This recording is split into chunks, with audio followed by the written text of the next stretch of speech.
chercher Dieu. Bonjour, c'est Daria. Je suis heureuse que l'on soit ensemble pour lire la parole de Dieu et la méditer.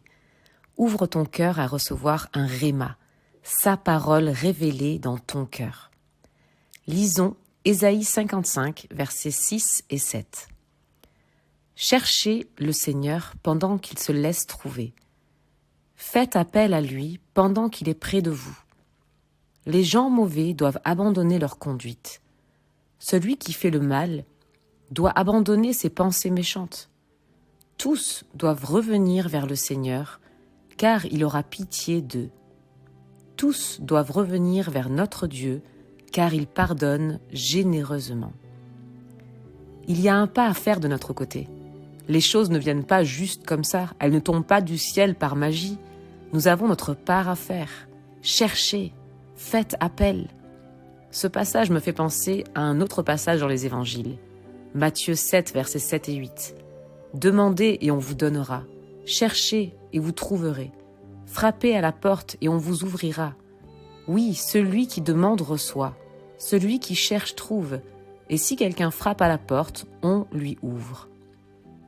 Jésus désire que nous manifestons notre désir, que nous cherchons sa face, que nous demandons. Notre Dieu nous encourage à frapper à la porte. Il nous donne cette promesse que celui qui cherche trouvera et que celui qui ose frapper à la porte lui sera ouvert. La vie nous amène parfois à être fatalistes ou à ne plus oser demander parce que nous ne savons plus demander. Jacques 4, verset 3. Vous demandez et vous ne recevez rien, c'est que vous demandez mal. Vous demandez seulement pour satisfaire vos désirs mauvais.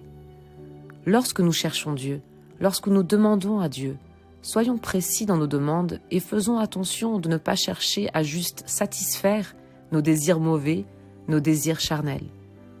On doit demander à Dieu de nous révéler sa volonté pour que nous puissions demander correctement. À l'image de Jésus dans le jardin Gethsémanée, il a demandé à son Père « Si tu peux éloigner de moi cette souffrance ». Jésus n'avait pas envie d'aller à la croix et de souffrir, mais il a fini en disant « Mais que ta volonté soit faite ». Alors pour toi aujourd'hui, si tu oses chercher et demander à Dieu, peut-être que tu vas dire des choses que tu n'aimerais pas vivre ou ce qui te dérange. Je t'encourage à dire à Dieu que ta volonté soit faite. Sois béni.